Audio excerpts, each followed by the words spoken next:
First, I want to thank Senator Cassidy for his cooperation in putting together this package.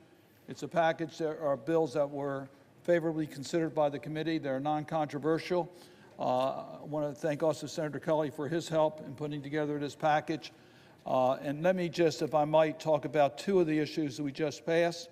First, H.R. 6826 to designate the Visitor and Education Center at Fort McHenry National Monument and Historic Shrine as the Paul S. Sarbanes Visitor and Education Center. I want to first acknowledge Congressman Sarbanes, who is on the floor, who has represented me so well in the House of Representatives. He has also decided not to run for re-election and served for 18 years in the House of Representatives. Mr. President, I hold the Sarbanes seat in the United States Senate.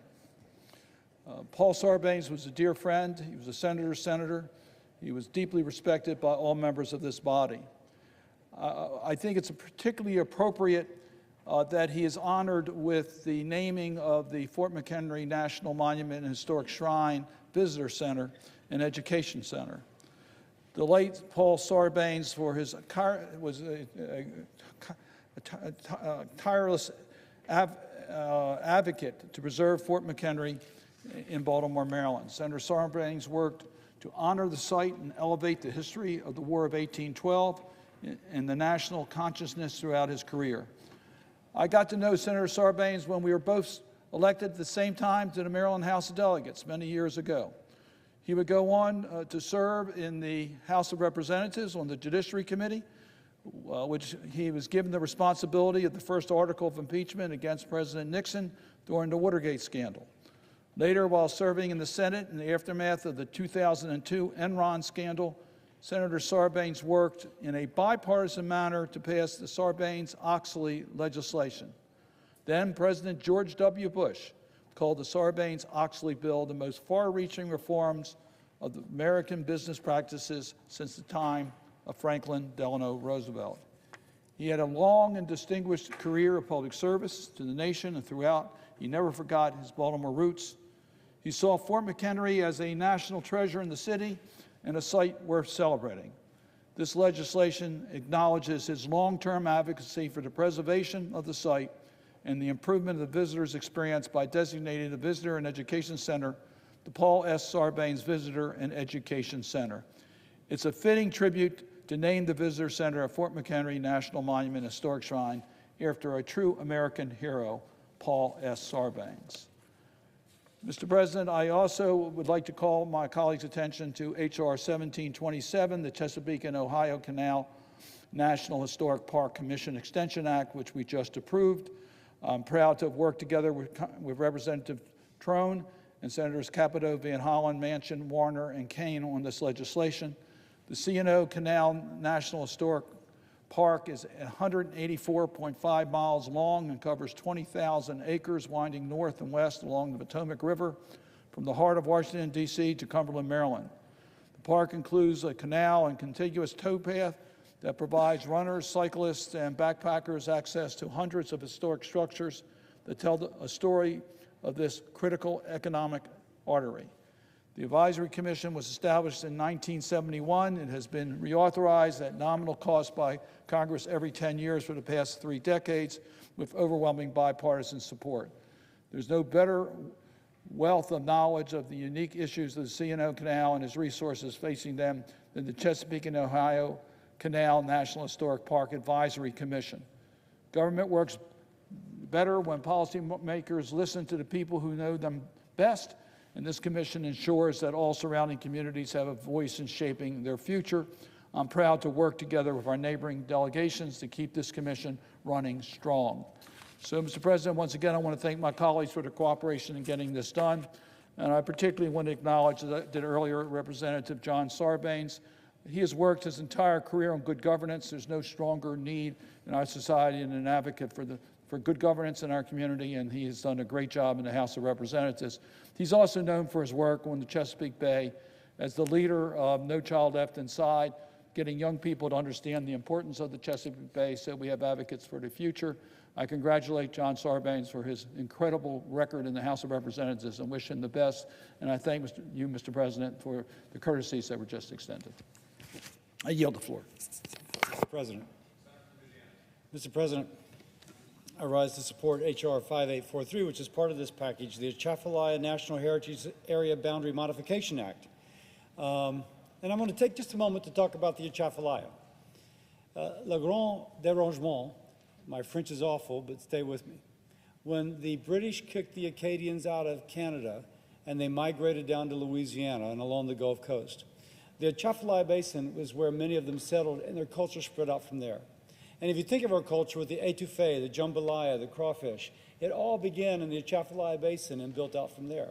And if you look at a map where the Mississippi comes down, draining most of the continental U.S., and then the Red River comes down, which drains Colorado, Oklahoma, Texas, they meet, and the Atchafalaya is born. Prehistorically, the Atchafalaya River was an outlet for the Mississippi River, and if it were not for human engineering, it would once again be the outlet for the Mississippi.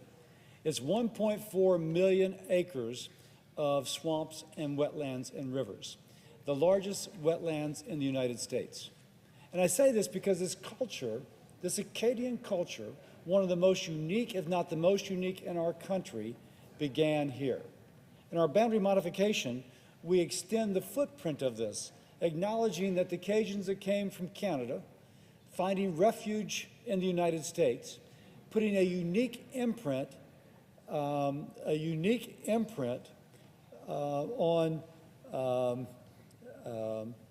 our country. And I hesitate because I'm thinking, for example, Breaux Bridge, Louisiana, has the crawfish capital of the world. Now, we're the only state, I'm sure, with the crawfish capital of the world.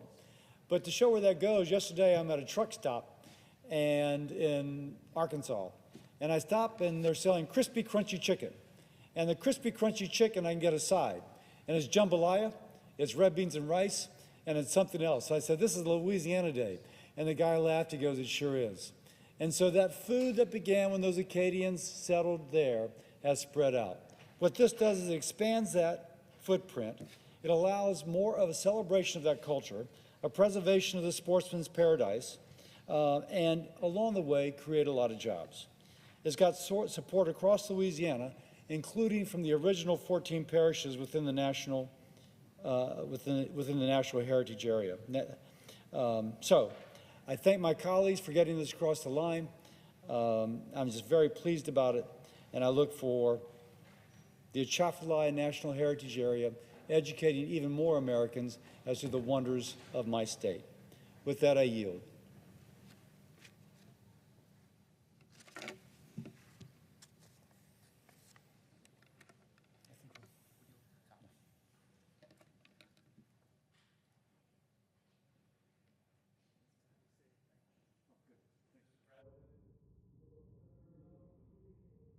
Mr. President, this bipartisan bill, H.R. 1607, the pumped hydro storage bill, is about delivering affordable, reliable energy to our growing state by expanding hydropower storage.